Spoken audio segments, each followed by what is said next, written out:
நண்பர்களே, நீங்கள் பார்த்து கொண்டு இருப்பது உங்கள் கௌசிகா ரிவ்யூ. சரி வாங்க வீடியோக்குள்ள போய் என்ன நடக்க போகுது அப்படின்னு சொல்லிட்டு பாத்தீங்கன்னா, டே இந்த தேவசேனா என்ன நினைச்சு நீ அப்படியே சும்மா ரொம்ப சாதுவா நினைச்சிட்டல. அது மட்டும் இல்லாம இந்த தேவசேனா என்னோட ஆட்டத்தை நான் ஆரம்பிச்சதில்ல, என் ஆட்டத்தை நான் ஆரம்பிச்சுன்னா நீ தாங்க மாட்டேன் அப்படின்னு சொல்லிட்டு டைலாக் எல்லாம் விட்டுன்னு இருக்காங்க.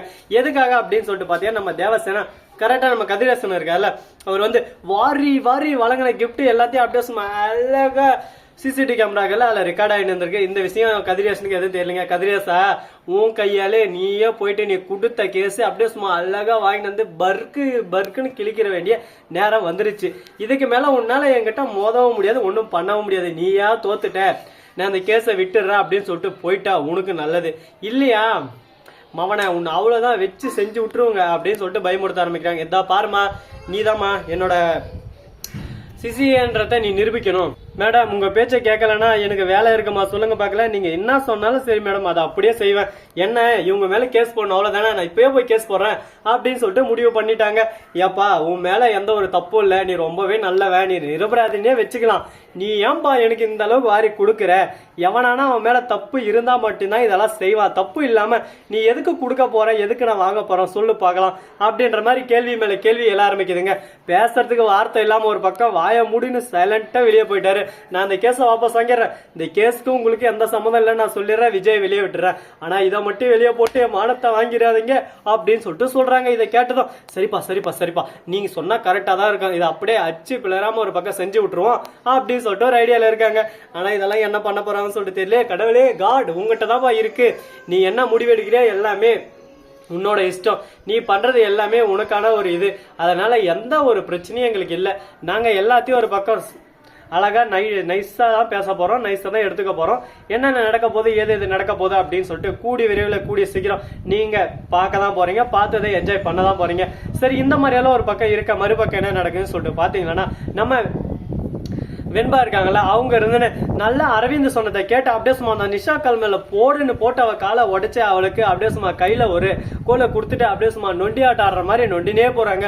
அதுவும் ரொம்ப கஷ்டம் தான். ஏன்னா அந்தந்த வழியில் இருக்கிறவங்க தான் அதோட கஷ்டத்தை பத்தி புரியும். அந்த போலதான் நம்ம நிஷா இருக்காங்களா ரொம்ப ஃபீல் பண்றாங்க. ஐயோ நம்ம காலை உடைச்சு போட்டாங்களே, நான் என்ன பண்ணுவேன் எது பண்ணுவேன்னு சொல்லிட்டு ஃபீல் பண்றாங்க. ஒரு பக்கம் அவங்க கதறி அடத்தை பார்க்கும் போது நமக்கே ஒரு பக்கம் ரத்த கண்ணீரா வருதுங்க. சரி, வர்றது வரட்டும், போறது போகட்டும், அதை பத்தி நம்ம கவலையே படக்கூடாது. அடுத்தடுத்து என்ன பண்ணலாம்னு சொல்லிட்டு நம்ம அதை தான் யோசிச்சாகணும். சரி, இந்த மாதிரி எல்லாம் ஒரு பக்கம் போயிட்டு இருக்க, மறுபக்கம் என்ன நடக்குதுன்னு சொல்லிட்டு பாத்தீங்கன்னா, நம்ம வெண்பா இருக்காங்களா, அவங்க வந்து கோயிலுக்கு போலான்னு போறாங்க. அங்க நிஷா திடீர்னு வரா. நிஷா இருந்தானே, அன்னபூர்ணி என்ன புள்ளைய தூக்கின்னு போலாம் பாக்குறியா? வெண்பா எங்க கஸ்டடியில் இருக்கா? உன் கஸ்டடியில் இருக்கிறதெல்லாம் அந்த காலம் இப்ப எங்க கஸ்டடி.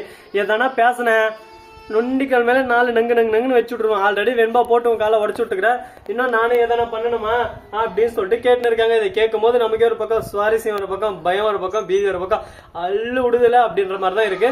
பாத்துக்கோ, எவ்வளவோ பிரச்சனை வந்துருச்சு, எல்லா பிரச்சனை நாம தாங்க ஒரு பக்கம் தவிடு இப்படி ஆக்கின்னு போவோமா அப்படின்னு சொல்லிட்டு போனோம். அதை விட்டுட்டு நாமளே பயந்துன்னு இருந்தா என்ன அவன் சொல்லுங்க பார்க்கலாம். சரி, இந்த அளவுக்கு ஒரு பக்கம் பிரச்சனை எல்லாம் போயிட்டு இருந்தாலும் அதே சமயத்துல மறுபக்கம் என்ன நடக்குதுன்னு சொல்லிட்டு பாத்தீங்கன்னா, நம்ம கதிரேசன் இருக்காருல, அவர் வந்து இந்த கேஸை வாபஸ் வாங்குவாரோ வாங்க மாட்டாரா அப்படின்னு சொல்லிட்டு பாத்தீங்கன்னா, கண்டிப்பா வாபஸ் வாங்கி தான் ஆகணும். கதிரேசன் இந்த கேஸை வாபஸ் வாங்குறதா ஒத்துக்கிட்டாரு. இதுக்கு மேல கதிரேசா உன்னை எதுவும் பண்ண முடியாதியா, நீ எல்லாம் வேற லெவலியா, நீ எல்லாம் தரமான ஆளியா அப்படின்ற மாதிரி தான் ஒரு பக்கம் போயின்னு இருக்கு. சரி, இவ்வளவு பிரச்சனைகள் ஒரு பக்கம் போயின்னு இருந்தாலும் அதே சமயத்துல மறுபக்கம் என்ன நடக்குதுன்னு சொல்லிட்டு பாத்தீங்கன்னா, நடப்பதெல்லாம் நன்மைக்கு, இதுக்கு மேல பயமே ஏன் எனக்கு அப்படின்ற மாதிரி தான் ஒரு பக்கம் போயின்னு இருக்கு. பயத்துக்கே பயத்தை காட்டுறவங்க இவங்க, அதனால இவங்களுக்கு பயத்தை காட்ட போறது நாம. அப்படி என்ன பண்ண போறோம், ஏது பண்ண போறோம் அப்படின்ற ஒவ்வொரு விஷயத்தையும் நீங்க பாத்துக்கணும்னு நினைக்கிறீங்களா? அதுக்கு நீங்க பண்ண வேண்டியது சிம்பிளா ஒரே விஷயம் தாங்க. அழகா கியூட்டா நைஸா பண்ணி விட்டு போயிட்டே இருக்கலாம் தரமான சம்பவங்களை.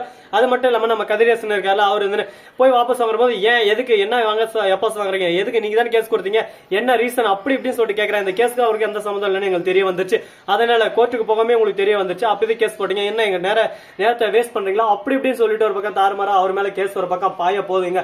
அது மட்டும் இல்லாம கதிரேசன் ஒரு பக்கம் வீதியில உட்காந்து அப்படியே சும்மா ஓன்னு ஒப்பாரி போட்டு அல போறாரு. அது மட்டும் இல்லாம நம்ம ராஜேஸ்வரி ரஞ்சிதா இருக்காங்களா, அவங்களுக்கு சரியான தர்மட்டி எவ்வளவு போதுங்க. ஏன் எதனால அப்படின்னு சொல்லிட்டு பாத்தீங்கன்னா, நம்ம ரஞ்சிதா இருக்காங்களா, அவங்க பண்ண ஒவ்வொரு தப்பும் அங்க ஆணித்தனமா அக்குத்தனமா வேறுத்தனமா ஒரு பக்கம் கிளீனா ஒரு பக்கம் தெரிவிச்சிடுறாங்க. இதுக்கு மேல நம்ம ரஞ்சிதால தப்பிக்கவே முடியாது.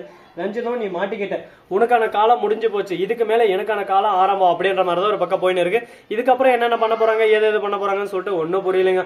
போனதெல்லாம் போயிருச்சு, அதை விட்டுட்டு அடுத்து என்ன நடக்க போகுது, ஏது நடக்க போகுதுன்னு நம்ம பார்த்தாகணும். அது மட்டும் இல்லாம நம்ம ராஜேஸ்வரி இருக்கால, அவர் வந்து ஒரு பக்கம் போயிட்டு கதிரேசன் கிட்ட, எதுக்கு கதிரேசன் இதை வாபஸ் ஆகணும், என்னாச்சு உங்களுக்கு, ஏதாச்சு, என்ன ப்ராப்ளம், உங்க மண்டையில என்ன பிரச்சனை சொல்லுங்க அப்படின்ற மாதிரி ஒரு பக்கம் கேட்டு இருக்காங்க. என் மண்டையில எந்த ஒரு பிரச்சனை இல்லை, நடந்து போச்சு, போனது போச்சு, இதுக்கப்புறம் அதை பேசி எந்த ஒரு யூஸ் இல்லை, அதனால நான் அதை விட்டுட்டேன், நீங்களும் அதை விட்டுருங்க அப்படின்னு சொல்லிட்டு சொல்லி முடிச்சிட்டாங்க.